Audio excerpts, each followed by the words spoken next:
subscribe to my channel and click the notification bell icon to get regular update. अस्सलाम वालेकुम viewers, आज हम factorization of algebra जो है उसी को ही प्रोसीड करेंगे। लेकिन आज का जो फैक्टराइजेशन है ये एक फार्मूले की हेल्प से करेंगे। मतलब there is a proper use of formula in this method of factorization. यहाँ पे जो फार्मूले का यूज़ है वो फार्मूला भी मैंने मेंशन किया है व्यूअर्स, और वो है मेरे पास a square plus 2ab plus b square is equal to a plus b whole square. इस फार्मूले का बाकायदा यूज़ करके इस क्वेश्चन को हम फैक्टराइज करेंगे। एक क्वेश्चन मैंने मेंशन किया है वो है 4a square plus 12ab plus 9b square. ये मेरे पास क्वेश्चन है। लेकिन व्यूअर्स, फैक्टराइज करने से पहले या फार्मूले को यूज़ करने से पहले इस क्वेश्चन को मैं फार्मूले के मुताबिक अरेंज करूँगा। ये क्वेश्चन पूरा अरेंज फॉर्म में नहीं है जिस तरह मेरे पास फार्मूला है। अगर मैं फार्मूला यहाँ पे मेंशन कर लूँ, ये है a स्क्वायर प्लस 2ab फिर प्लस b स्क्वायर।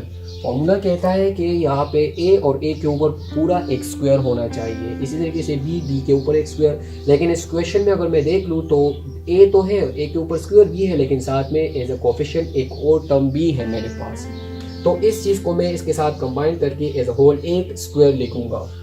इसको अगर मैं थोड़ा क्लोज फॉर्म में लेके आऊँ तो 4 मेरे पास है 2 का स्क्वायर, a के ऊपर अपना स्क्वायर है 2a होल स्क्वायर। ये बन गया पूरा, ये टर्म a टर्म बन गया, ये पूरा a और ऊपर इसके ऊपर स्क्वायर। इसी तरीके से अगर b टर्म को मैं थोड़ा कर लूँ तो ये हो जाएगा प्लस 9 जो है वो 3 का स्क्वायर और b के ऊपर अपना स्क्वायर है तो 3b होल स्क्वायर। ये अब बन गया ये पूरा b ये टर्म और इसके साथ ही होल स्क्वायर जो उसके ऊपर स्क्वायर है।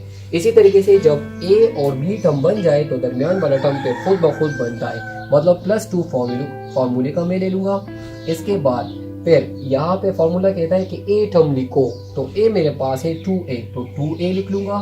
फिर इनटू फिर फार्मूला कहता है कि b टर्म लिखो, b टर्म के लिए मेरे पास जो है वो है 3b तो 3b में लिख लूँगा।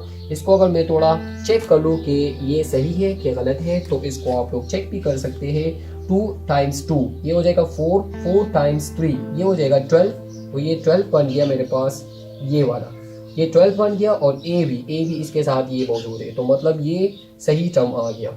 अब इसके बाद जो फार्मूले का राइट हैंड साइड है वो यहाँ पे मैं मेंशन कर लूँ, वो मेरे पास है a plus B whole square. Means formula कहता है कि जब ये चीज़ प्रॉपर आ जाए आप लोगों के पास तो फिर इसको a plus B whole square form में लिखो।